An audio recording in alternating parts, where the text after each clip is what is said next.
নমস্কার বন্ধুরা, আমি সুমনা আর আমার এই ছোট্ট ছাদ বাগানে তোমাদের সবাইকে স্বাগত।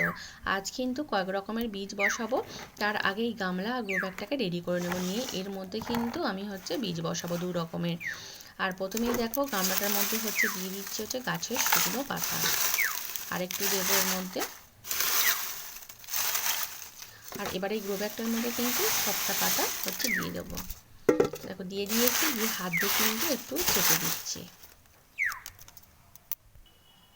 আর আমাদের এদিকে কিন্তু খুব সহজেই এরকম গাছের শুকনো পাতা পাওয়া যায়। আর এবারে দেখো এর মধ্যে কিন্তু দিয়ে দিচ্ছি বেডের মধ্যে যে গাছগুলো সব হয়েছিল সেগুলোকে তুলে দিয়েছিলাম, শুকনো হয়ে গিয়েছিল, সেগুলোই সব দিয়ে দিচ্ছি।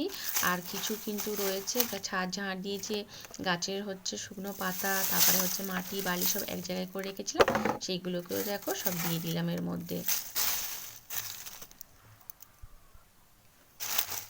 এটার মধ্যেও কিছুটা দিয়ে দেবো,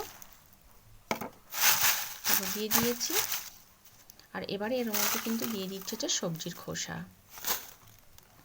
সবজির খোসাটা দিয়ে কিন্তু দেখো হাত দিয়ে কিন্তু একটু চেপে দিচ্ছি। আর এইগুলো কি বলতো, এইগুলো আগের দিন যে আমি একটা বড় মতো শসা কেটে বীজগুলোকে বের করে নিয়েছিলাম, সেই শসাটাই টুকরো টুকরো করে নিয়েছি, নিয়ে এর মধ্যে কিন্তু দেখো দিয়ে দিলাম। আর এবারে কিন্তু আমি মাটি তৈরি করে নেবো একটু। কিছুটা দেখতে পাচ্ছ গামলার মধ্যে নিয়েছি গোবর সার, আর এর সঙ্গে একটু মাটি মেশাবো। মাটিটা কিন্তু একদম বাগানের যে প্লেন মাটি হয় সেই মাটি রয়েছে, এর মধ্যে কিন্তু কোনো সার মেশানো নেই।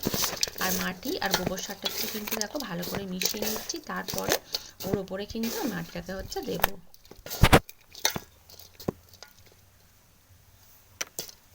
আর আমি কিন্তু এখন যখনই কোনো গ্রো ব্যাগ বা বেড রেডি করে বীজ বসাচ্ছি বা গাছ বসাচ্ছি, সেইটা কিন্তু পুরোটাই তোমাদের সঙ্গে কিন্তু আমি শেয়ার করছি। আর দেখো মাটি দিয়ে দিয়েছি গামলাটার মধ্যে, এবার এই গ্রো ব্যাগটার মধ্যেও দিয়ে দেবো। আর এরকমভাবে কিন্তু বেড রেডি করলে কিন্তু বেডগুলো কিন্তু অনেকটাই হালকা হয়, আর ছাদের লোডও কিন্তু কম হয়। আর আমরা কিন্তু নিজেরাই এই বেড বা গ্রো ব্যাগগুলো নিজেরাই ছাদের একদিক থেকে অন্যদিকে কিন্তু নিয়ে যেতে পারি, কারোর সাহায্য ছাড়াই কিন্তু। দেখো মাটি দিয়ে দিয়েছি, দিয়ে কিন্তু ভালো করে হাত দিয়ে একটু চেপে দিচ্ছি, যেহেতু নিচে গাছের পাতা রয়েছে। আর এরকম হালকা বেডে কিন্তু গাছও খুব ভালো তৈরি হয়। আর এবারে কিন্তু এই দুটোর মধ্যে আমি বীজ বসাবো। এই গ্রো ব্যাগটার মধ্যে বসাবো আমি নোটে শাকের বীজ ছড়াবো এটার মধ্যে।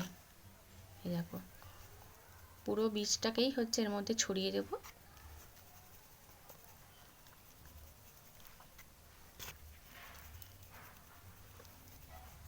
বীজ দেওয়া হয়ে গিয়েছে, এবারে কিন্তু এর উপর দিয়ে মাটি দিয়ে দেবো।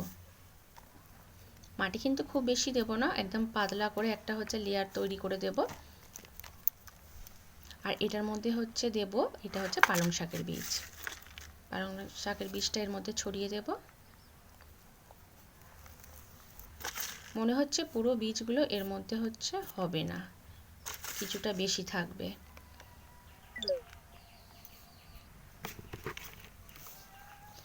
দেখো বীজগুলো ছড়িয়ে দিয়ে এর উপর দিয়ে কিন্তু মাটি দিয়ে দিচ্ছি। বীজগুলোকে ঢেকে দেবো মাটি দিয়ে। দেখো মাটি দেওয়া হয়ে গিয়েছে। আর এবারে কিন্তু এর উপর দিয়ে জল দিয়ে দেব। আর আমি কিন্তু যখনই কোনো বীজ বসাই, তখনই কিন্তু এরকম হাত দিয়ে জল ছড়িয়ে দিই, মগে করে একেবারে ঢেলে দিই না। কারণ মগে করে যদি একেবারে জল ঢেলে দিই, মাটিটা কিন্তু ওপরের দিকে মাটিটা কিন্তু খুবই কাদা কাদা হয়ে যাবে, আর তাহলে কিন্তু বীজগুলো বেরোবে না। আর দেখো জল দেওয়া হয়ে গিয়েছে, আর এইগুলো কিন্তু এখানেই থাকবে এখন। আর এখনও কিন্তু এতটা বীজ বেশি রয়েছে, এইগুলোকে আর রাখবো না। এইগুলো এই কপি গাছের যে গ্রো ব্যাগগুলো রয়েছে, এগুলোর মধ্যে সব অল্প অল্প করে ছড়িয়ে দেব। কপি গাছগুলো কিন্তু বড় হতে হতে আমার শাকগুলোও কিন্তু বড় হয়ে যাবে, আর তুলে নেওয়া হবে। জায়গা না থাকলে কিন্তু এরকমভাবে কিন্তু যে কোনো শাক কিন্তু করা যায় চাষ।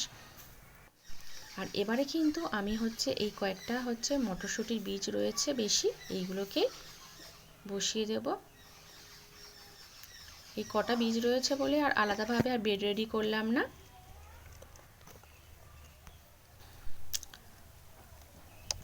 আর এই যে গাছগুলো দেখতে পাচ্ছ এগুলোও কিন্তু সব হচ্ছে মটরশুঁটির গাছ। আর এর মধ্যে কিন্তু অনেকগুলো বীজ দিয়েছিলাম, সব বীজ থেকে কিন্তু চারা বেরোয়নি, ওই কয়েকটা বেরিয়েছে। আর তাই ভাবলাম হচ্ছে মধ্যিখানে গ্যাপে গ্যাপে হচ্ছে এই কয়েকটা রয়েছে এগুলোকে দিয়ে দিই।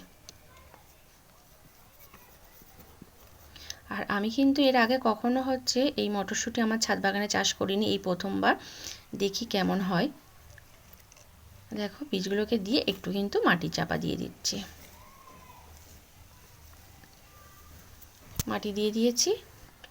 আর এখানে দেখতে পাচ্ছি একটা কিন্তু ভুট্টার গাছ বেরিয়েছে। এই দেখো দুটো বীজ দিয়েছিলাম আর এটার মধ্যে হচ্ছে দুটো বীজ দিয়েছিলাম, একটাও বেরোয়নি।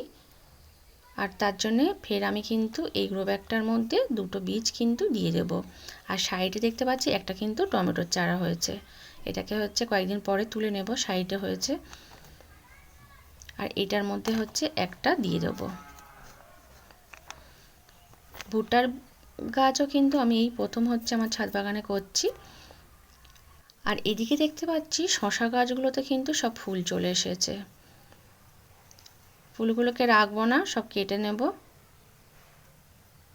কারণ এত ছোট গাছে যদি ফুলগুলোকে রেখে দিই তাহলে কিন্তু গাছ আর বাড়বে না। প্রত্যেকটা গাছে দেখো ফুল চলে এসেছে।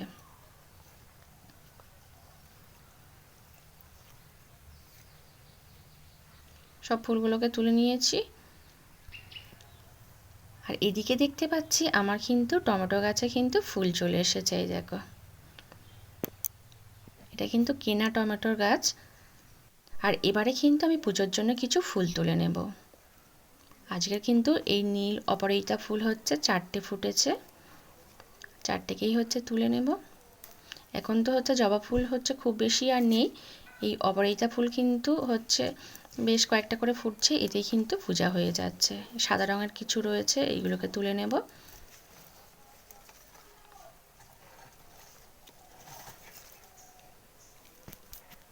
কিছুটা নয়নতারা তুলে নেব। আর আজকের কিন্তু এই হচ্ছে জবা ফুল হচ্ছে 3টে ফুটেছে, 3টেকেই হচ্ছে তুলে নেব। আর এখানে দেখো আমার কিন্তু সব ফুল তোলা হয়ে গিয়েছে। আর নিচের গাছ থেকে একটা ধুঁধরা ফুল নিয়ে এসেছিলাম। আর এখানে দেখতে পাচ্ছি আমার ডালিম গাছগুলোতে ফুল এসেছে। দেখো দুটো ফুল কিন্তু আজকে ফুটেছে আর এখনও কিন্তু ডালে অনেক ছোট ছোট দেখছি ফুল রয়েছে। আর আজ কিন্তু বন্ধুরা এই পর্যন্ত, টাটা বাই।